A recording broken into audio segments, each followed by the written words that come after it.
No price talk and no Lambos. This is not another crypto podcast.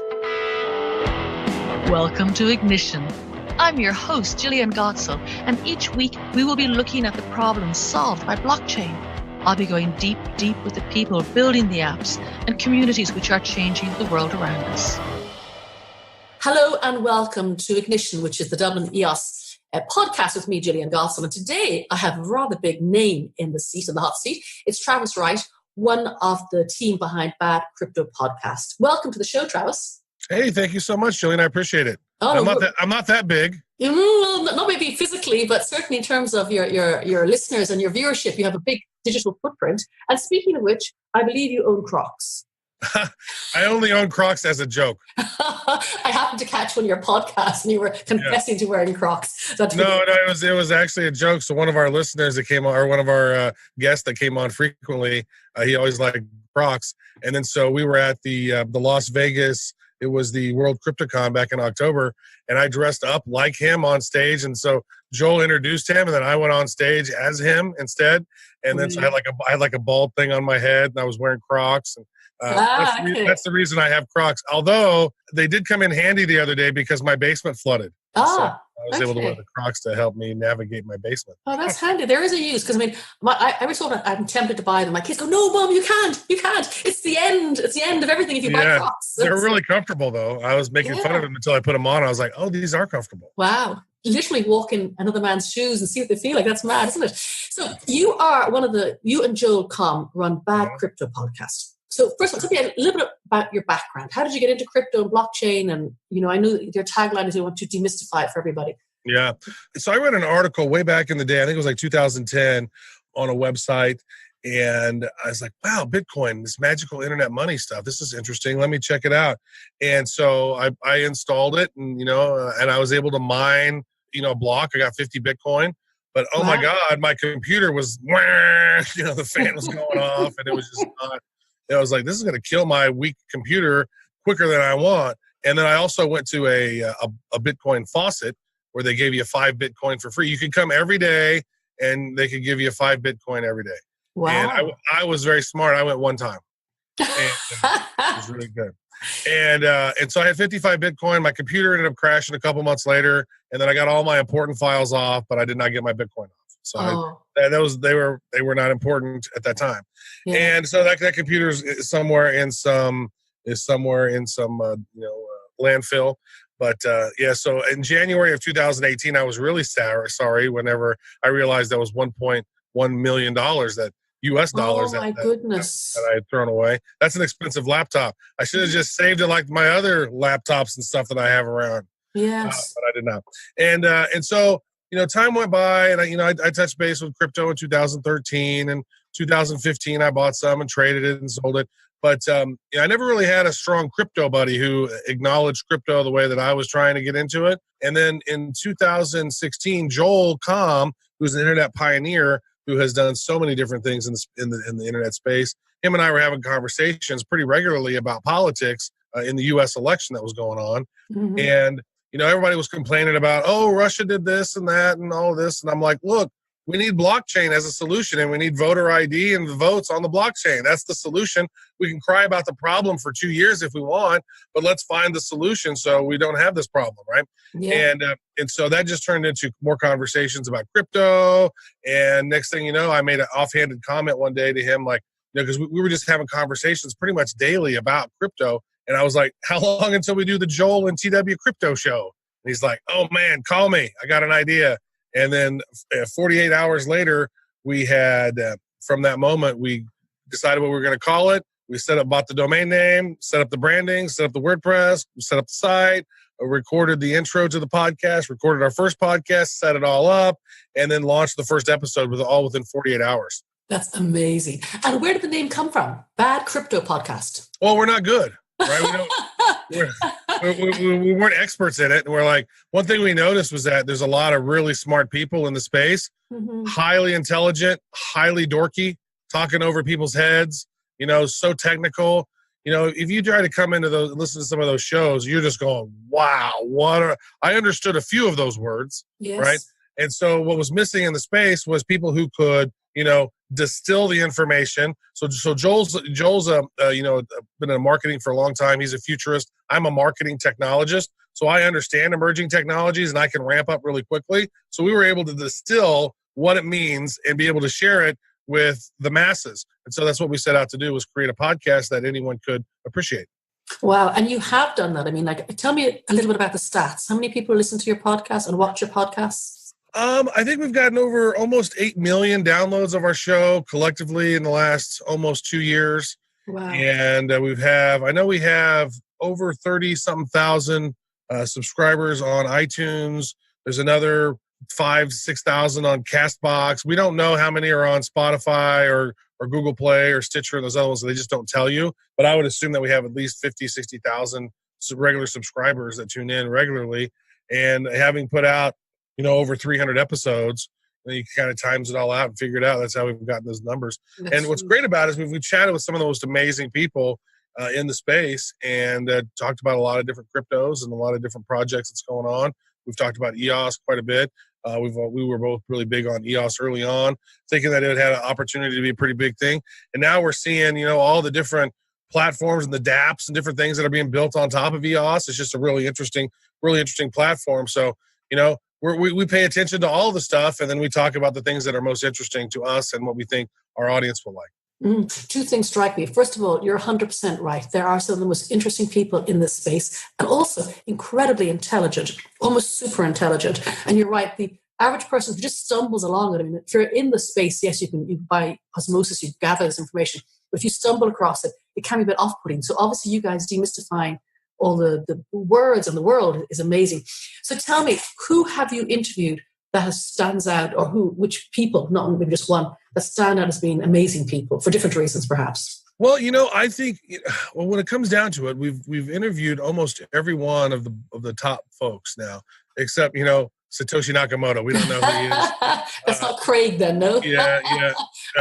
We did interview Craig. It was a very interesting interview listening to him, and I just always wonder, why would somebody go through so much trouble to remain anonymous for so long and then start trying to sue people whenever they say that they don't agree that he's the guy, right? Yeah. It's just really weird.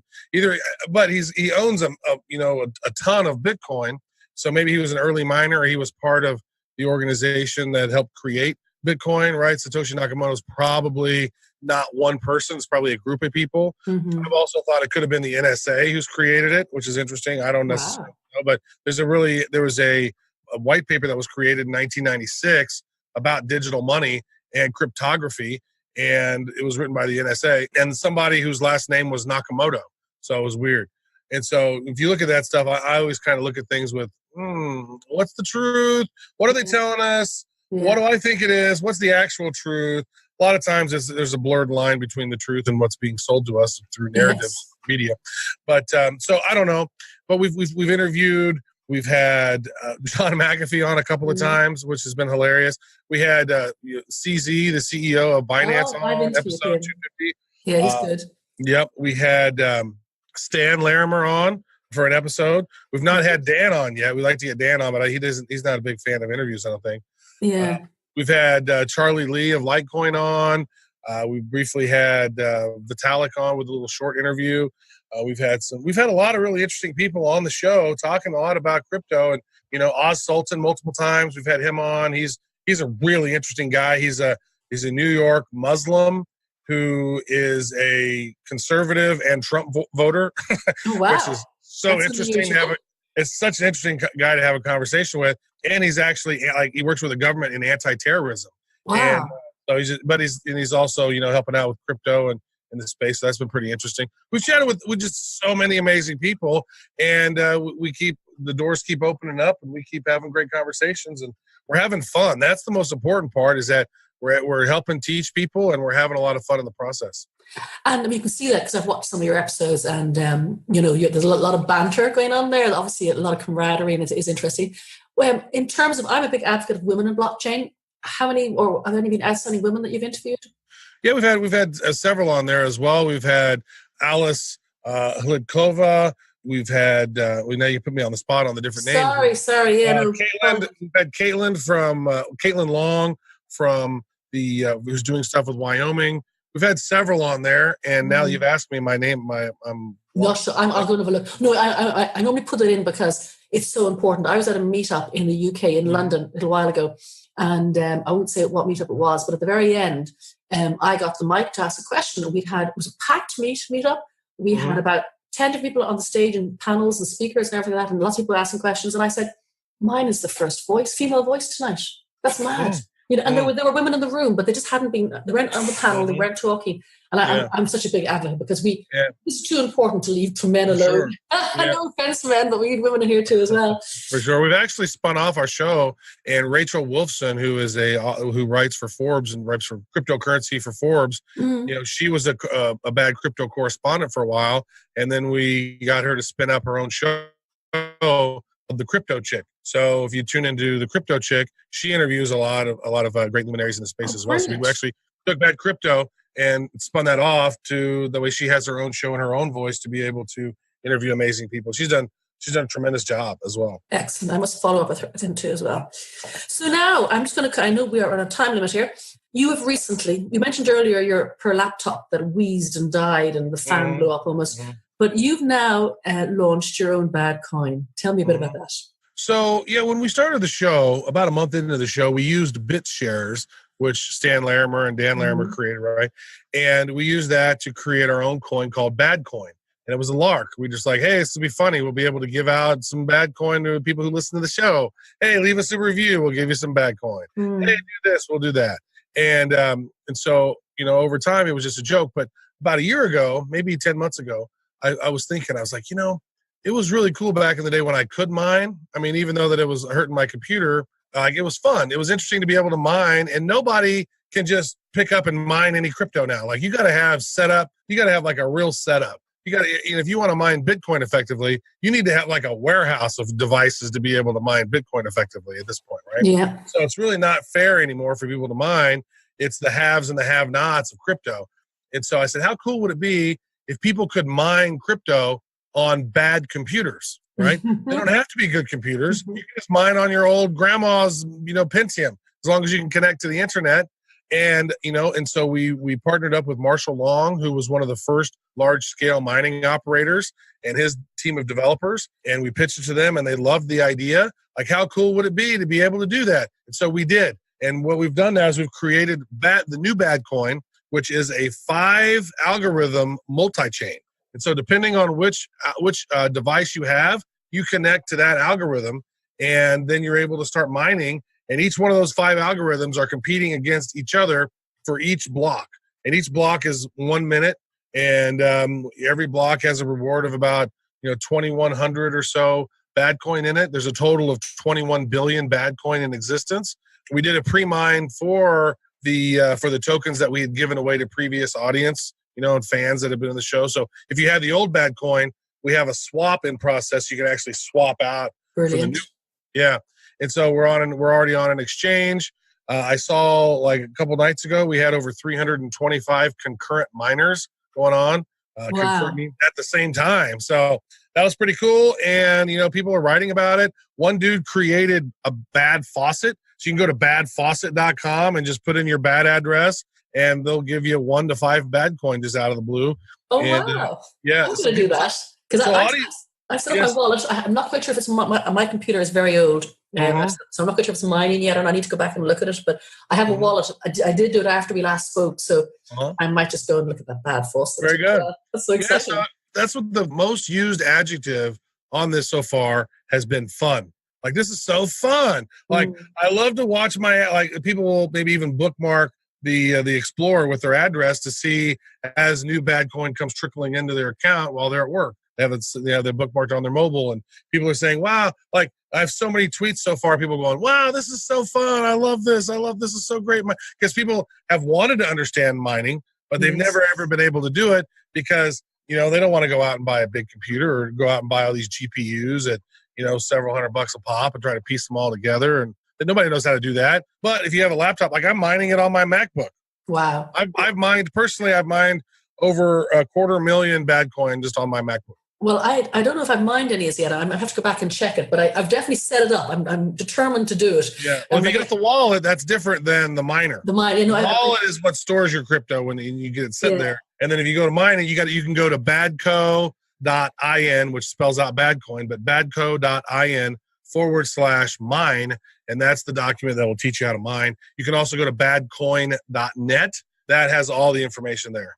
Brilliant. Well, I think I've done that, but I need to go back and check because sometimes, even though I'm an ex-programmer, goodness help me, or goodness help the programs that I wrote, I can be a bit of a Luddite at times. So I'm the perfect candidate for Badcoin because if I can figure this out, anyone can figure it out. That'd be fun. Brilliant. You'll be messaging me, this is so fun. I know, I will. I promise. I definitely will. I mean, I just love the fact that I can do it because you know how you said you were upset, obviously, that you lost your 50 Bitcoin in the laptop. I was a bit upset at times. Not upset, it's too strong a word. But that I didn't join this movement. I'm only in it like 2 years, and I'm loving them. And I love it for all the right reasons, for the technology, for how it can change the world, democratizing opportunity, all those things. Yeah. But I kind of wish that I had some Bitcoin from before. I wouldn't have my. Well, you know what? I think that's what some of the thing is that people who missed out on Bitcoin are now able to mine Badcoin and kind of get that same feeling. But then again, there's that feeling of, oh, this is Badcoin, but it sure would be a lot better if it was Bitcoin. You know, because I mean we have 21 billion. Bitcoin has 21 million. So like even if I had mined 250,000 Badcoin and instead it was 250 Bitcoin, you know, I mean, wow, it'd be so cool now, right? Like, dude, I got 250 Bitcoin. I probably would have sold them though when they reached $1. So I wouldn't be rich. Exactly, we can. No, I think we're all in it for the love of the whole space and for the fun. I'll take that. Listen, I thank you so much. It's a great honor to have you on the EOS Dublin Ignition podcast. We're talking with Travis Wright, who is one of the pair, Joel and Colin himself, run Bad Crypto Podcast. Thank you so much for your time today, Travis. Hey, thanks for having me on. Really appreciate it.